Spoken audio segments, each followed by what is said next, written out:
Welcome to the Who, What, Why podcast. I'm your host, Jeff Schechtman. When thousands of homes burned in Los Angeles last week, firefighters faced an enemy beyond the flames themselves. They couldn't get enough water pressure from fire hydrants to fight the fires effectively.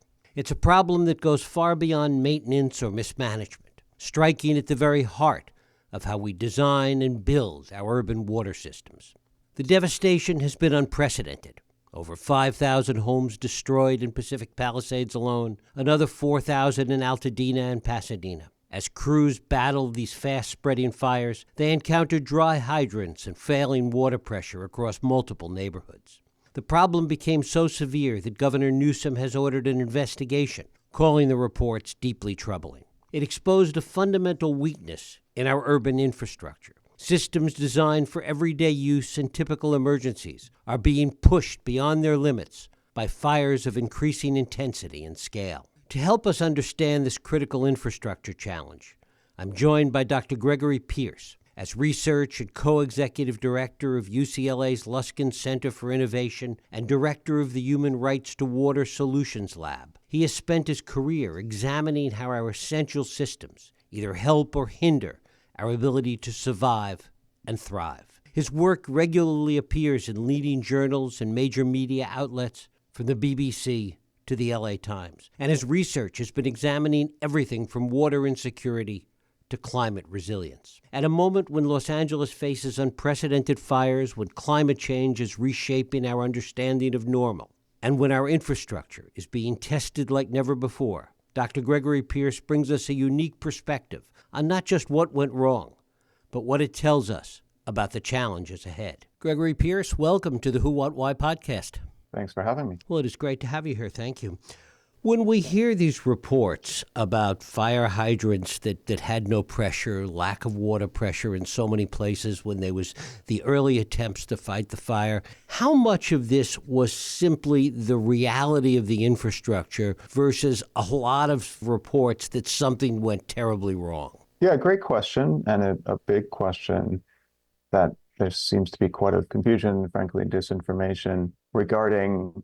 I think I do first want to say, there are multiple fires, as you alluded to, and multiple water systems. There are 200 drinking water systems in the county, and at least 8, probably more, were affected by these fires. That being said, I think most folks, and certainly the controversy and investigations are over the Palisades fire, which the Palisades is served by Los Angeles Department of Water and Power, which serves the whole city and is by far the largest water utility, actually in the state, but certainly in the county. And to answer your question, I think it's definitely true that the biggest factor regarding the insufficiency of the water systems to fight the fire was that urban water systems are not built to fight wildfires. We never historically have expected them to.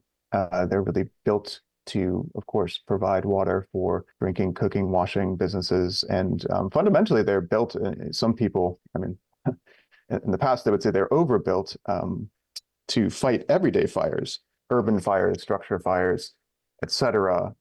That's not to say that the systems involved providing water to firefighters in these fires couldn't have done anything better, or certainly in looking out into the future that we won't need to do better, and there's lots of ways we could do better.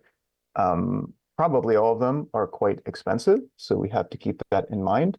Some of them may even reach the limits of our technical capabilities at this moment. But yes, I think it's unquestionable, talking to people who know water systems and who are actual firefighters, that also that water is only one part of the equation in firefighting and this type of terrain.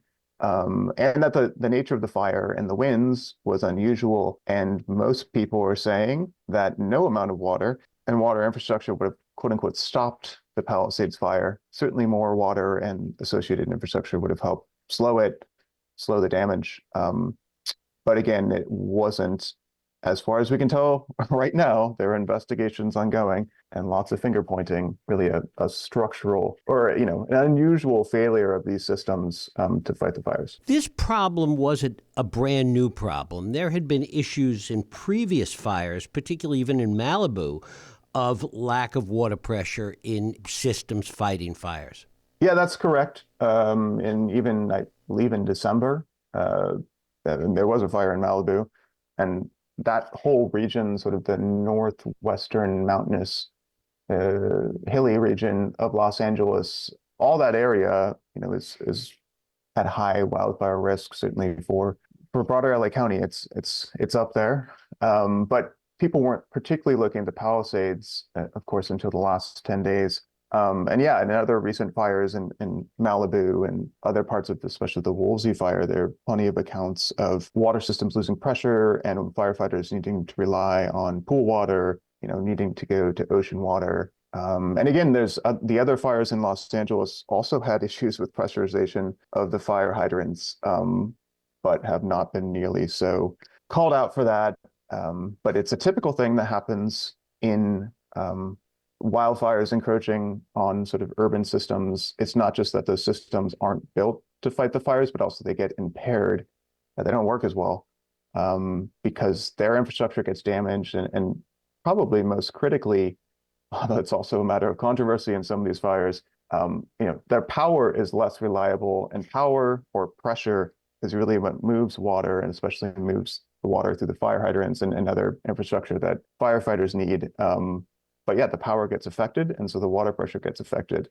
I don't want to say it's inevitable, but it's really hard to fight. Talk a little bit about it from a design issue perspective. Certainly there's huge costs involved to try and mitigate some of these issues, but what are the limitations in terms of design that you referenced before? Yeah, I'd say there's really, three aspects just to the water system's role in, really fighting any fire. That's the raw water availability, which has been a point of controversy, as well as the infrastructure, of course, to hold it and to move it, the fire hydrants, the tanks, the reservoirs, and the pipes.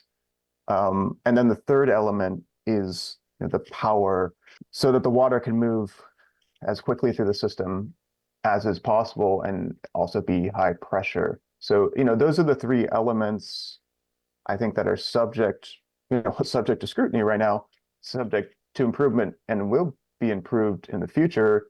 But again, to really scale them up so that we have 5, 10, 15 times the firefighter capability just through the water system, which again may in and of itself not be enough. I think that's what most people are saying. But to really scale up the resilience of that system is again incredibly expensive. It's honestly going to be incredibly expensive just to build back the infrastructure to the way it was.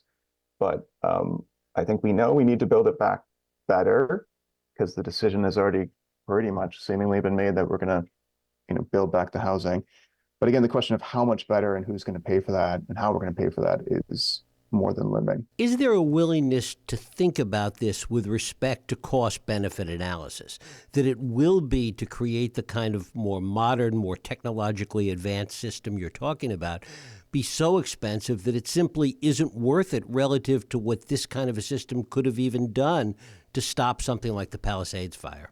Yeah, I think and hope we need to look closely at the alternatives and again, the different pieces of the equation of firefighting that are most cost effective, which include not just the water, but of course, home hardening, landscape or the vegetation management, other aspects of firefighting, including labor, including the other infrastructure and other, wildfire retardants that are used, as well as the potential, and it gets really complicated here, but the potential sort of privatization of at least the liability of some of these things. There are potentially ways to support or require or allow private property to kind of have more water on hand, but that's then not the responsibility of water systems. So yeah, all of that needs to be judged against each other. It remains to be seen. I think there are certainly some avenues through which that will be done, but others that are more political and fast moving, and I understand the need for fast moving, are not taking into account sort of critical cost benefit analysis. And there are some previous studies in these spaces that can give us hints around what's more cost effective, certainly, but we do need to do sort of full studies that are vetted to say definitively, especially when we get to specific areas. Is there a problem with the number of jurisdictions that are involved in Los Angeles? You were talking about all the water systems earlier. Does that make trying to address this problem even more complex? I think so. To be clear, even though I think it'll surprise most folks, LA County having 200 water systems isn't unusual. It doesn't stand out. The state has 3,000. Basically, water systems are fragmented across the entire United States. So that part of it isn't so complicated. I think the fact there are so many different, although I know there's two big ones, but there's several other smaller ones. So many different fires, or at least two big fires that, yes, are completely different jurisdictions, except LA County certainly complicates it.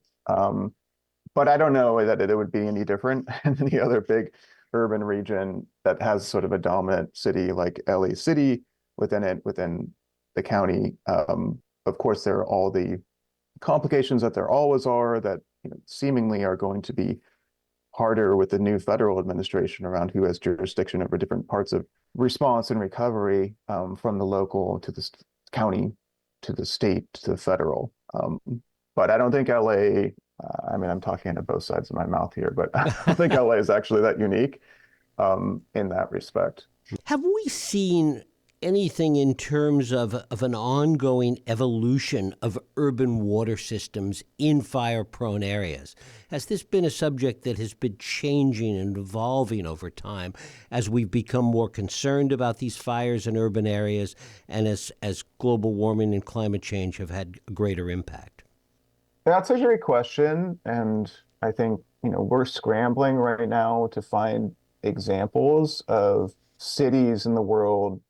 I mean, there aren't too many cities that look like Los Angeles in having these very forested hilly areas kind of right in the mix with more flat, very sort of typically urban areas. There are other places, so it does kind of just the comparability. There's not too many cities that look like that mix the sort of wildland urban fire risk. And I think people are pointing now to San Francisco as a city, obviously, that had huge fire a long time ago and then built a separate system, but it doesn't have any of the wildland fire risk at this point, and that was done a long time ago, when infrastructure cost a lot less. But yeah, I think certainly water systems, to your question, have been getting more equipped just for a variety of climate disasters, climate-induced or accelerated disasters.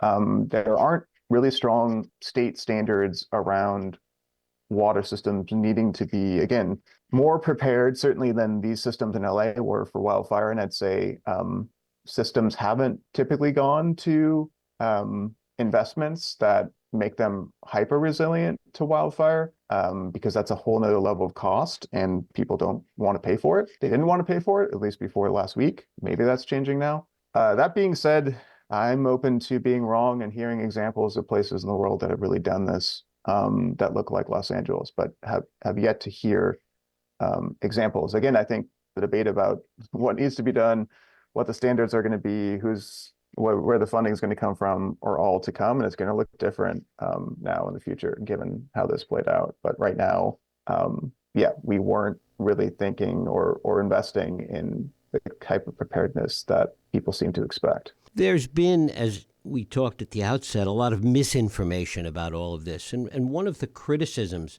has been this idea that somehow there was mismanagement of the water infrastructure. Talk about that.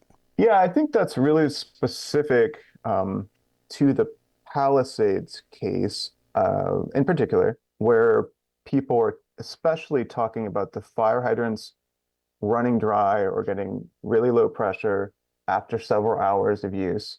There are debates about how many hours and how many hydrants, but again, typically hydrants will run dry after several hours fighting a wildfire because they're not really designed.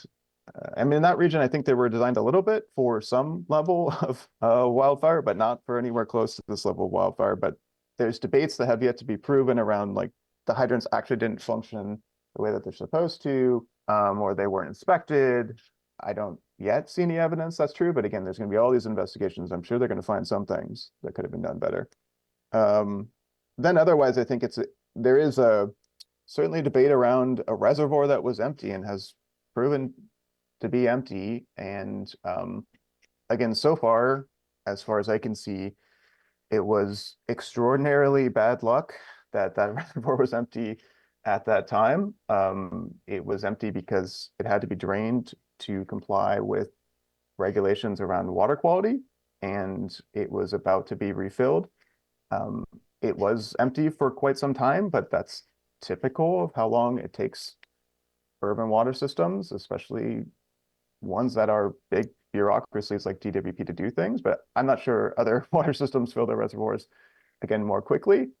So that's, there's maybe still some information out there on that, but largely, again, that was really bad luck. And we won't be doing that, I'm sure, in the future, or we'll have to think about how we separate drinkable from non-drinkable. But again, that's costly, and there's reasons why we didn't do that in the past. But then I guess, the broadest critique includes coming from our president-elect around how there just wasn't enough water in Southern California to fight these fires, and promoting what's been a debate now for 40 years, moving more water from Northern California to Southern California through the Delta. That wasn't an issue at all for two reasons. First, that Southern California, relative to how it usually is, actually has a lot of water in its reservoirs right now, because we're following two really rainy years, the last 2 years, with one that's really dry right now. But the second is that even though we have all the water in these reservoirs, they're spread across Southern California, and you can't just move water quickly from a reservoir 100 miles away or 50 miles away up the train in the Palisades when you don't have great power all the way through. Water is heavy. It's subject to sort of the laws of physics. We've done a lot to move water more quickly, but it's sort of, again, stubbornly hard to move quickly, especially uphill. And we couldn't just move it from these other reservoirs that are close by. That's why you saw tanker trucks and helicopters trying to drop water. That's a quicker way to get water from point A to point B. And it is difficult generally, I'll also say, in the Palisades, or most of these areas that are hilly, but don't actually have their own water supply, to get water up there for anything. They don't have their own water. You're pumping the water uphill. It's in some ways, already kind of a subsidized area in that respect. So I think that those are the main pieces of disinformation I've seen that need to be combated. You and your colleagues hope to learn from all of this. What do you think is going to be the state of the research and the experience, and what will you come away with from all of this, do you think? Yeah, I think there's two big things. One is, this will give obviously the mandate and the ability to look really hard at all of the low-hanging or medium-hanging fruit that water systems have to be more resilient to fight wildfires. I don't think there's, again, a lot of low-hanging fruit, but looking at all the best practices and making sure we have the standards and we fund the infrastructure and maybe the water supply, so that water systems are kind of best equipped, that they can be at a reasonable cost, which, frankly, there's big fires in California. Well, the ones that people really remember at this rate every few years, and then the momentum dies. But I think with this, we expect the state and local systems really to do all that they can and be vigilant kind of going forward. So a lot of research there on what is possible, and what can be implemented. The bigger questions and the billion-dollar questions are around, can we and should we design hyper-resilient, hyper-redundant, in a positive sense, water supply systems for wildfire capability. Again, is that cost effective versus the other ways to fight wildfires, or the consideration around whether we should rebuild in some areas at all? So those I think are and those are more, I'd say, political economy questions, the latter, and there are going to have to be some big decisions made and societal willingness to pay for that type of infrastructure, for those type of systems, if we really want those. But those are very much competing with other pressing demands, especially from climate change. And as we've all heard, inflation and cost of living has been rising as it is. So the question of who's going to pay, and also how we structure those, kind of the funding, is an incredibly important question, not just for the city of LA, for which it is very complicated, but also I think more broadly across the US West and other regions, frankly, across the world that have these issues with dry climate and wildfire risk in urban areas. Talk about other water needs in Los Angeles, in other communities, that by addressing these issues with respect to wildfires and the infrastructure that's needed for that it takes away resources for other water needs that the communities may have. Yeah, absolutely. I mean, at this point, of course, and I know some people will think it's a paradox with what I said, what everyone said about Southern California having enough water right now in its reservoirs, but long term, we're always needing to look for new sources of water and conserve our use of water. And especially a lot of areas of the region are trying to move toward more local water, recycled water, and move away from dependency on imported water sources, which have a lot of issues and are subject to cuts that we can't control. So yes, unless we generate, quote unquote, produce new water, there's going to be direct trade-offs with water use for, basic drinking, cooking purposes, outdoor watering for sure, businesses. And those are were already tough questions for us. So then the question becomes, I think, really, do we try to produce more water? There's reasons why we're not pursuing more in that respect than we already are. Because again, it's incredibly costly and often environmentally damaging to try to pursue, quote unquote, new water supplies. But I think all that's again back on the table. And I do think proponents of, increasing or doubling down on the paradigm of importing water from different places are opportunistically trying to use this moment to push forward those ideas. But those ideas are no less controversial than they were a few weeks ago. So I think we have to be really careful, but also, make some bold decisions on whether we want to, again, have this amount of water that we may need to be more resilient to wildfire. Talk a little bit about what those controversial ideas are, moving water from where to where. Yeah, well, it's a little different depending on where you are in the region. The city of LA relies on 3 different imported water sources, or water sources that come from hundreds of miles away.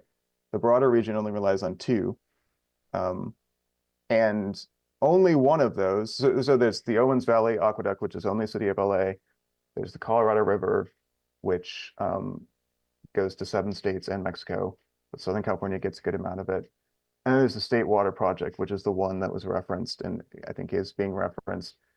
Because the Colorado River, there's already going to be cuts to Southern California. That's been quite in the news for the last few years, and that's the reality of it. And the Owens Valley, the LA Aqueduct, there's not really a chance, at least in the long term, of increasing that supply. So it comes down to the State Water Project and an idea that's literally been debated in different forms for 40 years around additional conveyance, or basically tunnels, pipelines, to bring more water to Southern California beyond what already is brought to Southern California down the spine, basically right next to the 5 freeway.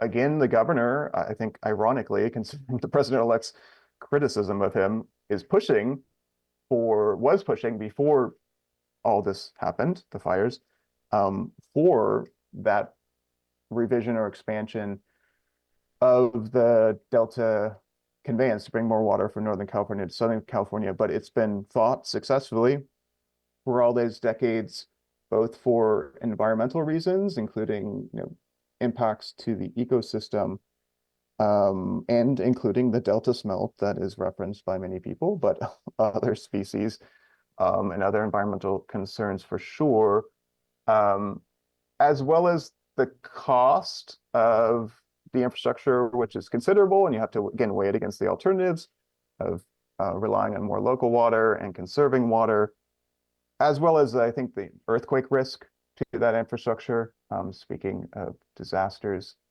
as well as, concern around, like has happened on the Colorado River, that we may build more infrastructure and then the water itself won't be there, that we sort of counted on. So we'll have overbuilt our infrastructure and not really get a net yield in terms of water, which we can't do anything about. So those are some of the controversies around the State Water Project, but that's really the one I think that gets, the debate gets changed or amplified, given the fires and the narrative around the Northern California to Southern California transfers. And finally, Greg, how much do you think this will change water policy in the state? We'll have these debates, as you say, many of them have been going on for years and years and years. But will anything really change with respect to water policy as a result of this, do you think? It's a great question. Of course, the real answer is it's too soon to tell. I'm very close to the situation. So I can't see how things wouldn't change. And that's how people are feeling right now, certainly in the sector, that they could change radically. And certainly there's going to be a lot of change in the next few years in regulation, in policy, in investment. But whether that sort of persists and whether there's the long-term vigilance and investment to kind of keep up the systems to, again, be more resilient, but not 5, 10, 15 times more resilient, or we're going to go to that next level of investment that would radically change water policy, or at least water system policy in California, transform it. That is just, the jury is completely out. But I think, pretty modest changes coming, pretty sizable changes coming in the next few years that will have some impact for sure, but whether we see sort of transformation remains to be seen. Dr. Gregory Pierce, I thank you so much for spending time with us today here on the Who, What, Why podcast. Yep, thank you for having me. Thank you.